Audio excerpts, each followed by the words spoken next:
Bonsoir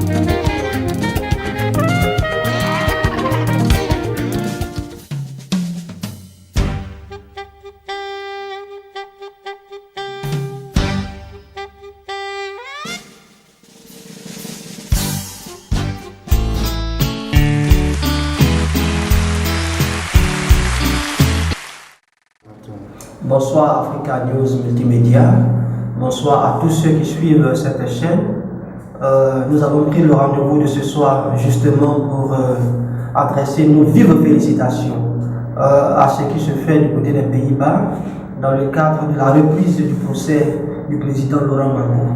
Nous avons vu une grande manifestation, nous avons vu un déferlement humain et au nom de l'Afrique battante, combattante, nous avons décidé de prendre le rendez-vous et surtout de dire notre grande joie à la vue de ce qui s'est passé sur les télés, sur les réseaux sociaux.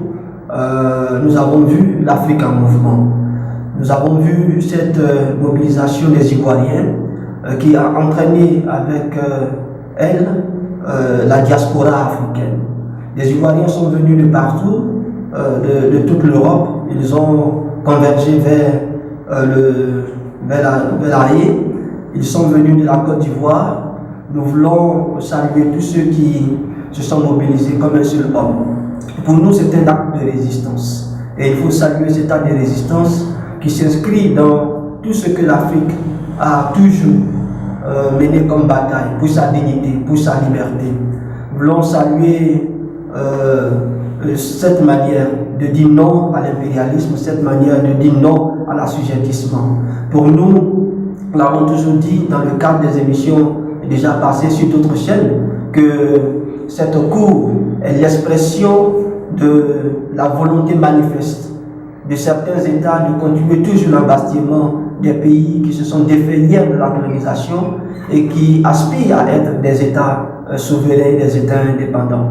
La CPI, dans la pure tradition de l'esclavagisme, dans la pure tradition de la colonisation de la France-Afrique et de tous les stratagèmes mis en place pour continuer donc d'embastir une partie de l'humanité, à déporter, c'est le mot qu'il convient de dire, le président Laurent Gbagbo dans ses géoles, parce que nous continuons de croire qu'il ne s'agit pas de droit à la Cour pénale internationale.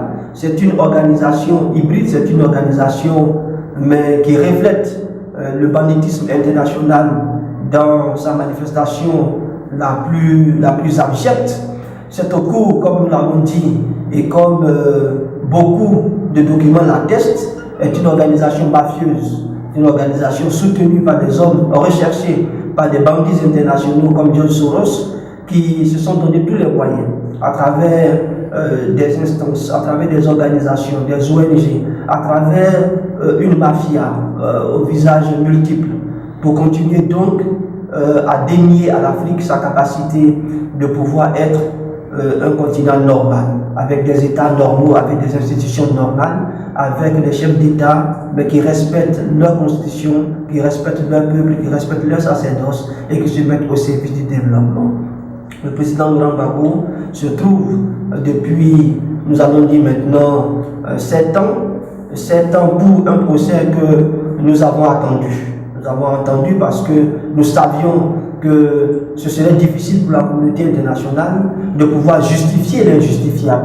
Eh bien, la reprise de ce procès le 1er octobre nous a donné de constater que nous n'avions pas du tout tort. En réalité, il s'agit pour le procureur de cette cour de pouvoir justifier l'injustifiable. Il y a eu 158 témoins annoncés. Et sur les 158, nous avons 82 témoins qui sont effectivement passés. Ça a pris, nous avons dit pratiquement 2 ans de procès, après 5 ans d'instruction du dossier, mais 82 témoins pour venir dire que Gbagbo est innocent, que le président Gbagbo est innocent. 2 ans de procès et 82 témoins pour les uns à la suite des autres, dans une contradiction totale, venir blanchir celui qu'ils étaient censés accuser. Après ce passage de ces témoins mais aussi après le passage des experts en balistique, des experts venus de partout pour démontrer que Laurent Gbagbo était coupable, pour démontrer que le ministre Charles Goudé était coupable, n'ont pas pu convaincre. Aujourd'hui, le procureur tente, après les témoins, de vouloir se substituer à tous ces témoins pour démontrer ce que les 82 témoins n'ont pas pu démontrer. Vous savez, en 2 ans, il n'y a pas eu un début de preuve. En 2 ans, il n'y a pas eu quelque chose sur lequel cette juridiction pouvait s'appuyer. C'est la CPI elle-même, à notre grand étonnement entre guillemets, pour nous qui savons qu'il s'agissait de parodie de justice, mais c'est la CPI elle-même qui, dans un élan de se relégitimer, a demandé à la défense de plaider pour l'acquittement de leur client. C'est choses rares, c'est choses qui pour nous continuent donc de nous donner raison. Nous sommes rentrés dans une bataille. Je dis nous sommes rentrés dans une bataille parce que le président Laurent Gbagbo et le ministre Charles Goudé n'ont jamais été seuls dans ce combat. C'est toute l'Afrique militante, c'est toute l'Afrique combattante, toute l'Afrique résistante qui continue de vouloir démontrer à cette petite partie de la communauté internationale qu'elle s'est trompée, qu'elle est tombée cette fois-ci sur un morceau dur et que vouloir embastiller la Côte d'Ivoire en plein 21e siècle, vouloir embastiller Laurent Gbagbo en plein 21e siècle était une très mauvaise idée. Vous savez, cette cour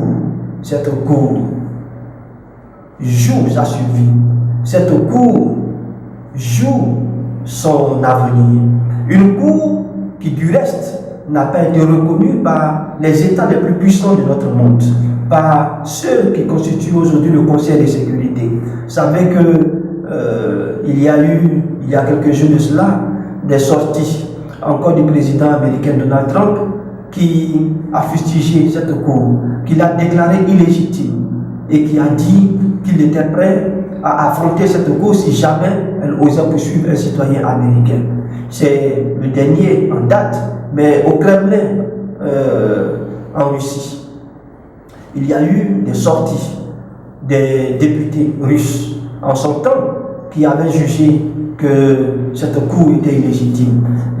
Les États-Unis ne sont pas partie prenante à la CPI. La Russie n'est pas partie prenante à la CPI. La Chine n'est pas partie prenante à la CPI. Un État comme l'Inde n'est pas partie prenante à la CPI. Ce sont des États qui comptent dans notre monde aujourd'hui. Ce sont des États qui comptent au XXIe siècle.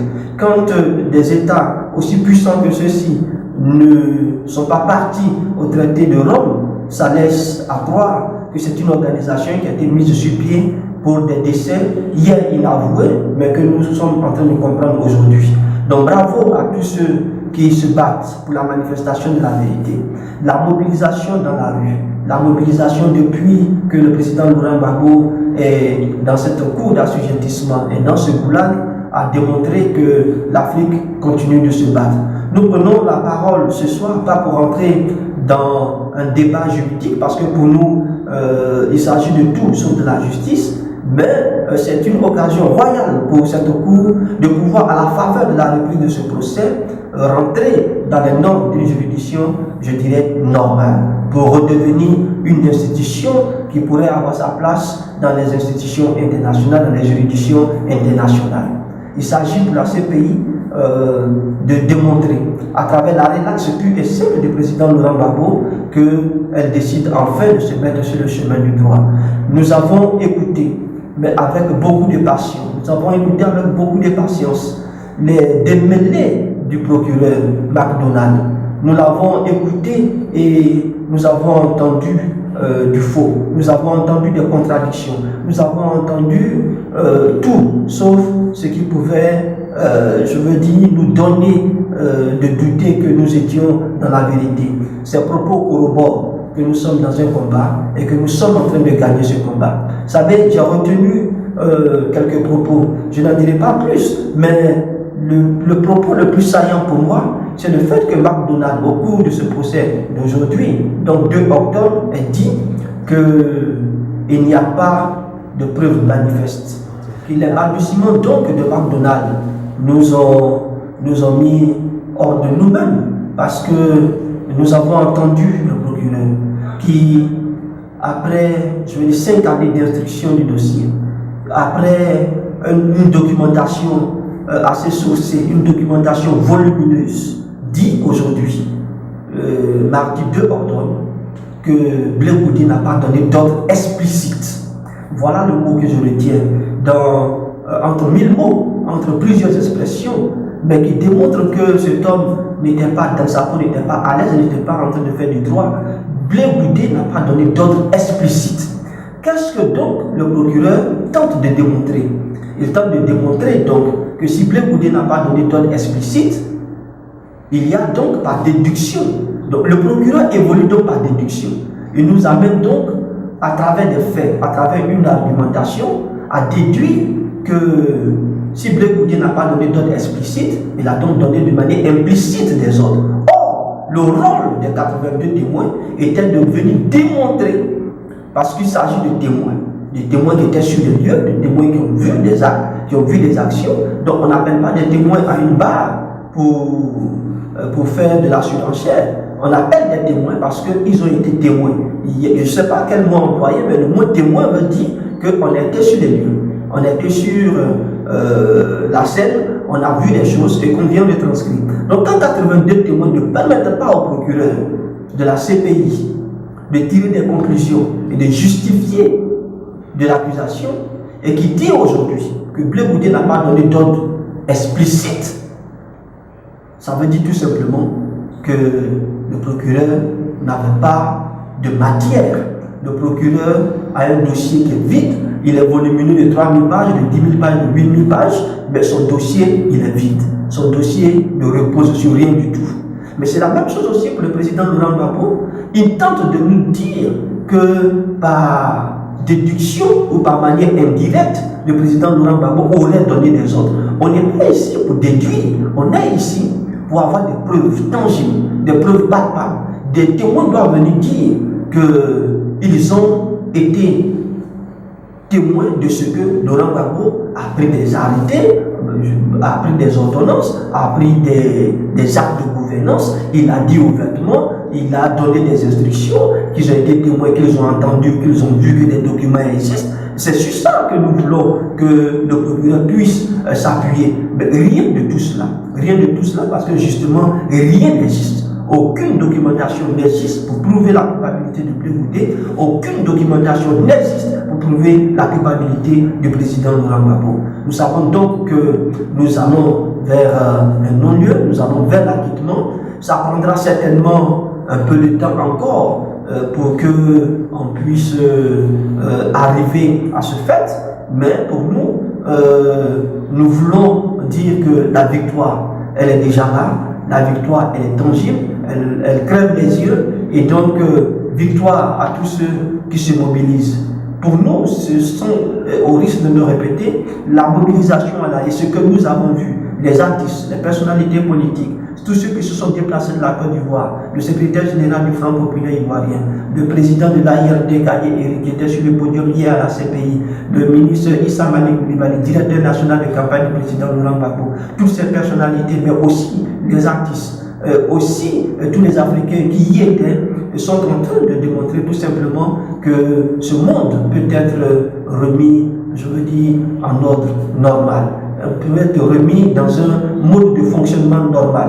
Les paradigmes politiques peuvent être revus. Il faut donc que nous puissions croire que la CPI pourra redevenir une instance normale, une instance où le droit se dit. Vous savez, des personnes plus outillées que nous diront ou décortiqueront, je veux dire, avec la lecture des spécialistes du droit, mais nous disons tout simplement que ce que nous avons assisté, ce à quoi nous avons assisté depuis la reprise de ce procès, nous conforte.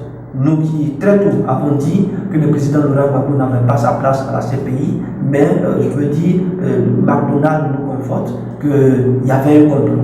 Il y avait un complot, que jamais il n'y a eu un plan commun. Hier encore, nous avons entendu dans un juridisme, dans une phraséologie, qu'il y a un plan commun, qu'il y a un dessein commun. Mais tout ça, c'était poursuite devant parce que ne reposant sur rien de matériel.